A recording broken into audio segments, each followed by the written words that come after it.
আজকে নিয়ে এসেছি তোমাদের জন্য চাল কুমড়ো চিংড়ির রেসিপি। আমার মতো করেই দুপুরবেলা এই রেসিপিটা বানিয়ে ভাতের থালায় দিয়ে দেখো, আঙুল চেটে ভাত খেয়ে নেবে সবাই। এই দারুণ স্বাদের রেসিপিটা যদি তোমাদের ভালো লাগে তাহলে একটা লাইক দিয়ে কমেন্টে মতামত জানানোর অনুরোধ রইল। নমস্কার বন্ধু, আমি কাজল, কাজলের রান্নাঘরে তোমাদের সকলকে স্বাগত জানিয়ে শুরু করছি আজকের রান্না। প্রথমেই একটা চাল কুমড়ো আমি খুব সরু সরু করে কেটে নিয়েছি। একটা কড়া নিয়েছি আর সরু সরু করে ধুয়ে কেটে রাখা চাল কুমড়োটা আমি কড়ার মধ্যে দিয়ে দিলাম। এরপর এখানে আমি একটু নুন দিচ্ছি আর একটু হলুদ দিচ্ছি, দিয়ে আমি এবার একটা ঢাকনা দিয়ে এটাকে সেদ্ধ হতে দেব।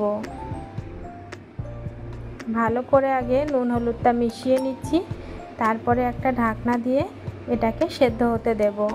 5-7 মিনিট একটু ঢাকা দিয়ে রাখলেই সুন্দর সেদ্ধ হয়ে যাবে।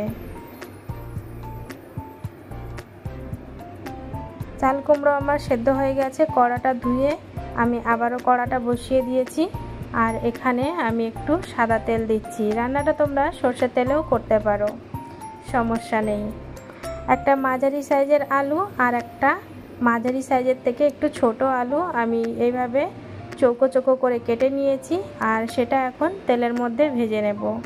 আলুটা না খেলে স্কিপ করতে পারো, অসুবিধা নেই, কিন্তু আলুটা দিলে তরকারির স্বাদ একটু বেশি ভালো হয়।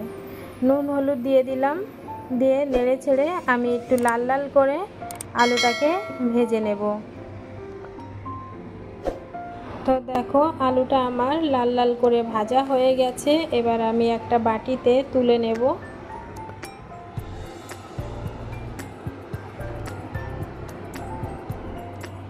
আর এখানে দেখতে পাচ্ছ চাল কুমড়োটা আমি সেদ্ধ করে ঢেলে রেখেছি একটা বাটিতে।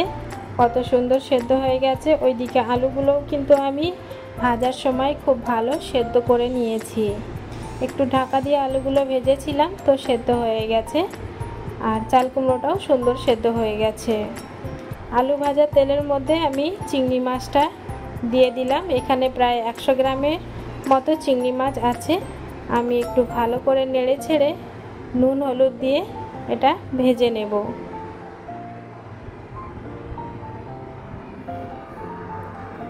তো আমি নুন হলুদ দিয়ে চিংড়ি মাছটাকে ভেজে নিয়েছি। চিংড়ি মাছটা এবার আমি একটা বাটিতে তুলে রাখছি। ওই কড়ার মধ্যেই একটু সাদা তেল দিয়ে দিচ্ছি। আবারও বলছি, তোমরা কিন্তু চাইলে সর্ষে তেল ব্যবহার করতে পারো। সাদা তেলটা দিয়েছি, গরম হয়ে গেছে। তো তার মধ্যে আমি 2টো তেজপাতা দিয়ে দিয়েছি আর 1 মুঠো পরিমাণ পেঁয়াজ কুচি আমি দিয়েছি। একটু নেড়ে ছেড়ে ভাজা করে নেব পেঁয়াজটাকে।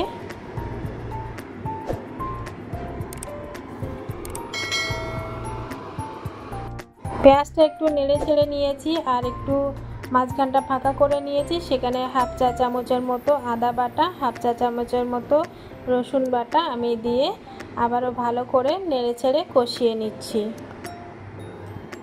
এবার আমি এর মধ্যে একটু গুঁড়ো মশলা অ্যাড করছি। গুঁড়ো মশলার মধ্যে আছে 1/2 চা চামচ মতো ধনে জিরের গুঁড়ো, আর আছে হলুদ, নুন আর 1/2 চা চামচ মতো চিনি। চিনিটা অবশ্যই একটু দেওয়ার চেষ্টা করবেন, আর না পছন্দ হলে না দেবেন, সমস্যা নেই।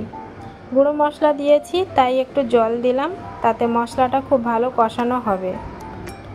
জল দিয়ে খুব ভালো করে এবার আমি নেড়ে ছেড়ে কষিয়ে নেব। এখানে আরেকটা কথা বলি, হাতের সামনে টমেটো থাকলে একটা মাঝারি সাইজের টমেটো এখানে কুচিয়ে বা গ্রেট করে দিতে পারো, তাতে কিন্তু আরও ভালো হয়। আমার হাতের সামনে ছিল না তাই আমি দিতে পারলাম না। তো মশলাটা দেখো খুব ভালোভাবে কষানো হয়ে গেছে আর মশলাটার থেকে কিন্তু তেল ছেড়ে দিয়েছে।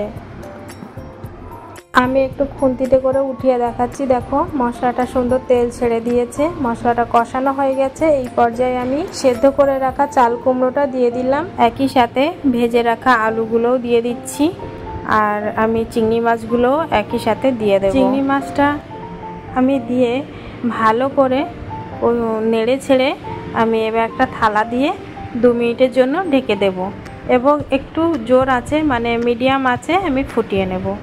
2 মিনিট পর দেখো সুন্দর করে ফুটিয়ে নিয়েছি।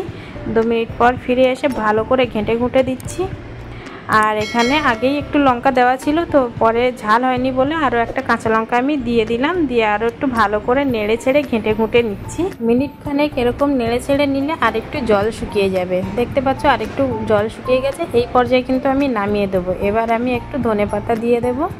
হালকা হাতে আমি একটু ধনেপাতাটা দিয়ে নেড়ে ছেড়ে একটা বাটিতে নামিয়ে নেব। দেখতেই পাচ্ছ আলু টালু কিন্তু কোনো কিছু ঘেঁটে ঘুঁটে যায়নি, মানে বেশ সুন্দর একটা রান্না হয়েছে। দেখতে যেরকম অসাধারণ লাগছে না, খেতেও কিন্তু এরকম অসাধারণই হয়েছে। আমি অনুরোধ করব তোমরা একবার বাড়িতে বানিয়ে খেয়ে দেখো। আমার রেসিপি যদি তোমাদের ভালো লাগে তাহলে একটা লাইক করে দিও। কমেন্টের মাধ্যমে মতামত জানাবে আমার রেসিপি কেমন লাগলো। যারা এখনও আমার চ্যানেলটা সাবস্ক্রাইব করোনি তাদেরকে বলছি আমার চ্যানেলটা সাবস্ক্রাইব করে পাশে থাকা বেল আইকনটা টিপে দিও, তাহলে যখন আমি কোনো নতুন রেসিপি ছাড়বো সবার আগে তোমাদের কাছে নোটিফিকেশান পৌঁছে যাবে। পুরো ভিডিওটা দেখার জন্য ধন্যবাদ।